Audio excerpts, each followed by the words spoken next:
Bonjour tout le monde, c'est Maud, je vous retrouve pour une nouvelle vidéo, un nouveau point lecture dans lequel je vais vous parler d'un e-book avec Léger comme une plume de Zoé Arsène aux éditions Hachette, du troisième tome des Outrepasseurs, le libérateur de Cindy Van Wilder aux éditions Gulfstream, et d'une saga entière avec The Book of Ivy et The Revolution of Ivy de Amy Engel paru aux éditions Lumen.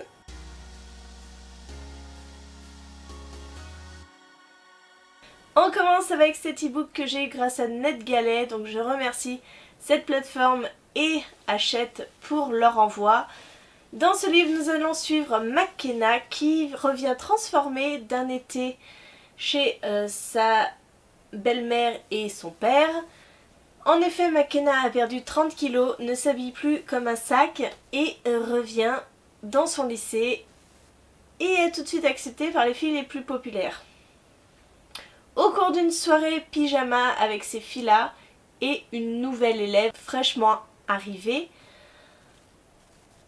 elles vont se mettre à jouer à un jeu qui s'appelle Léger comme une plume, raide comme la mort, qui consiste à ce que, à tour de rôle, elles s'allongent et que, en l'occurrence ici c'est la nouvelle, leur prédisent comment elles vont mourir, mais avec le plus de détails possible.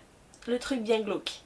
Donc à tour de rôle, elles passent et Violette leur prédit leur mort, mais le plus étrange c'est que une semaine plus tard, la première qui s'est allongée et qui s'est vue prédire sa mort va mourir dans exactement les mêmes circonstances. J'ai beaucoup aimé ma lecture, mais il faut quand même un petit temps d'adaptation si vous voulez pour éviter tous les clichés que l'on trouve dans le début du livre, puisque McKenna, voilà je vous l'ai dit, est une ancienne grosse qui va se faire accepter par les plus populaires du lycée, donc forcément on retrouve un petit peu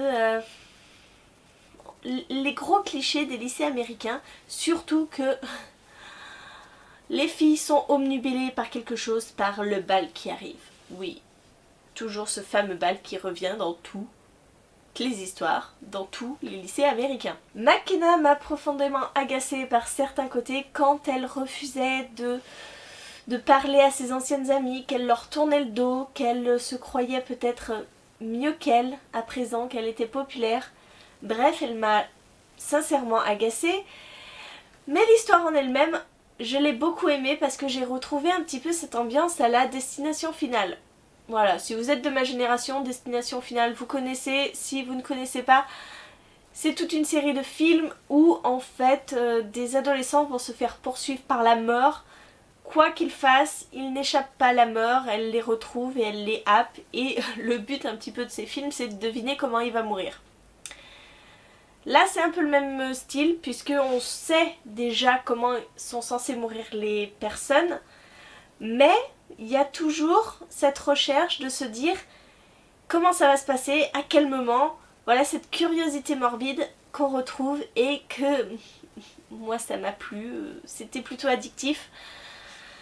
Alors par contre je croyais que c'était un one shot et j'ai été largement détrompée puisque quand on arrive à la fin, l'histoire se résout. D'ailleurs pour moi elle se résolvait beaucoup trop facilement, c'était peu crédible, trop facile.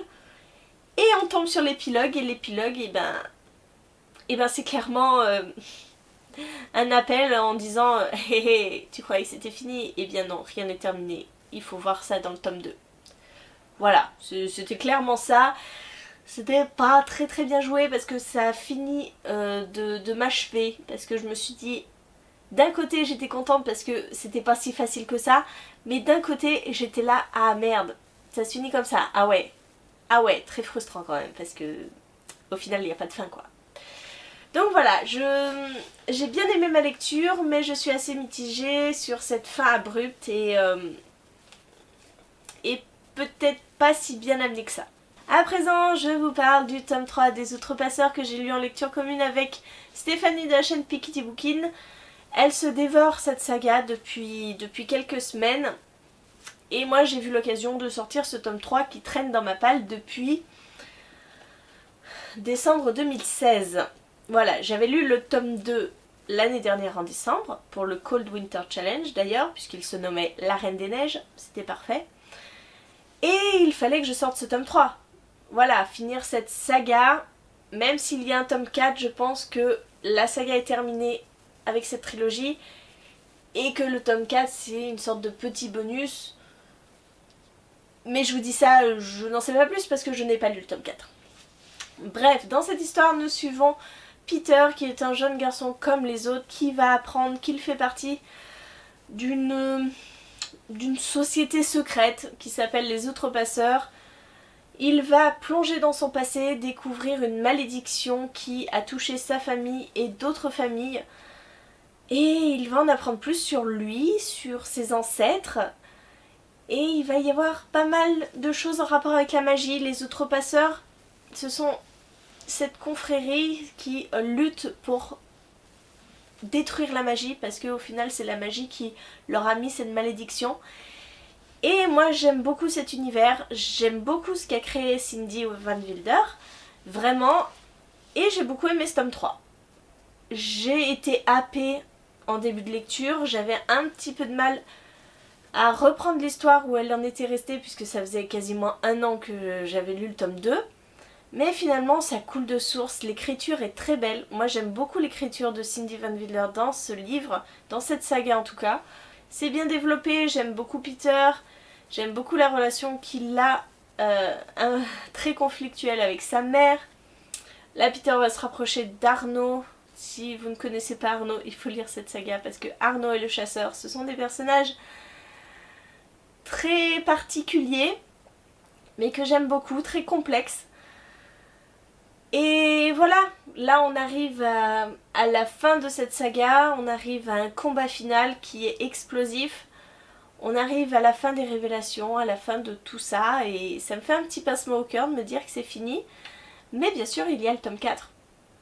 Le tome 4 qui je pense sera probablement sur une autre espèce que les Outrepasseurs ou que les fées.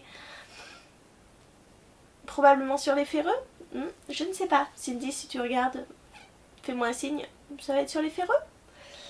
Bref, je ne peux que vous conseiller cette saga. Si vous n'avez pas accroché au tome 1, parce que je peux comprendre que ce soit assez particulier, on est sans cesse dans le passé dans le tome 1, parce qu'il faut comprendre d'où vient cette malédiction.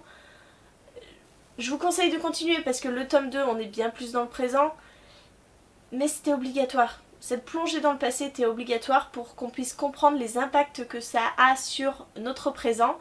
Et encore une fois, c'est pareil quoi. Le tome 3, moi je passe un très bon moment à chaque fois avec cette saga, donc je ne peux que vous la conseiller. Et je me suis attaquée ensuite, et pour finir, à la saga The Book of Ivy. Voilà, depuis le temps que je vois passer cette saga, j'ai juste l'impression de la connaître par cœur avant de l'avoir lue. C'est très particulier. Je l'ai fait en lecture commune avec Salomé de la chaîne Kiss the Librarian. Je n'arrive jamais à dire le nom de ta chaîne, Salomé, c'est horrible. Kiss the Librarian. Je le fais accent français. Et en fait on s'est bouffé, enfin moi je me suis bouffé le premier tome en une journée et le second tome en une journée.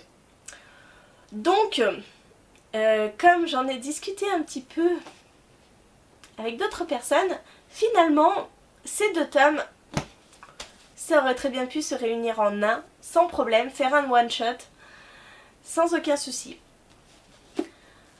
Je vous dirais que j'ai beaucoup aimé cette saga.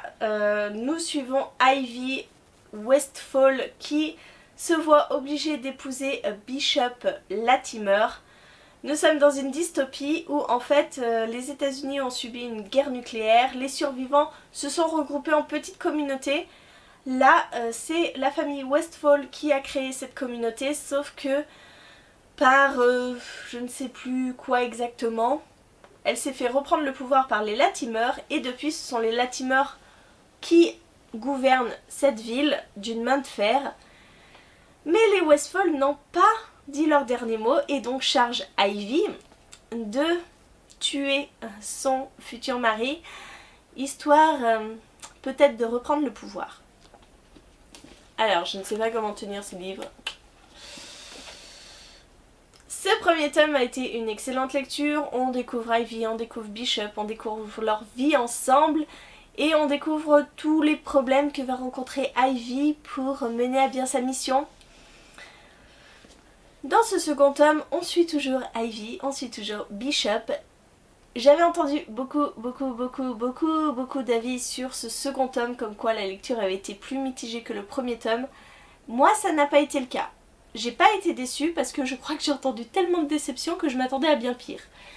Oui, en effet, le début de ce livre est un peu lent. Oui, parce qu'il s'est passé quelque chose à la fin du premier tome. Mais si vous voulez, j'ai tellement entendu parler de ces livres que je savais déjà ce qui allait se passer à la fin du premier tome. Je n'ai pas été surprise. Avec Salomé, on s'était fait pas mal de petits scénarios, comme quoi, comment allait finir cette histoire, et je dois dire que la plupart s'est réalisé, mais il y a eu un gros truc que nous n'avions pas prédit, et pour le coup, c'était plutôt sympa d'être surprise. Moi j'ai vraiment aimé, ça se conclut d'une manière de fou, de fou, avant l'épilogue bien sûr. Mais c'était mignon, c'était sympa, c'était addictif. Voilà, pour les avoir lus en 2 jours, c'était forcément une très bonne lecture. Donc je vous conseille. Après, ne cherchez pas si vous voulez une dystopie très approfondie, avec beaucoup de politique, beaucoup de retours sur le passé, qu'est-ce qui a pu arriver, etc. Non, on se concentre uniquement sur les personnages, sur leur histoire. Et voilà, moi j'en demandais pas plus et ça a été chouette. Voilà, je vous ai parlé de ces 4 livres. J'espère que la vidéo vous a plu, j'espère que mes avis vous auront peut-être donné envie de découvrir une saga, un livre ou autre. N'hésitez pas à me dire en commentaire si vous avez lu un de ces livres, ce que vous en avez pensé, si vous êtes d'accord avec moi ou pas. En attendant, je vous fais de gros bisous, je vous souhaite une très bonne journée, de très bonnes lectures et je vous dis à très bientôt pour une nouvelle vidéo.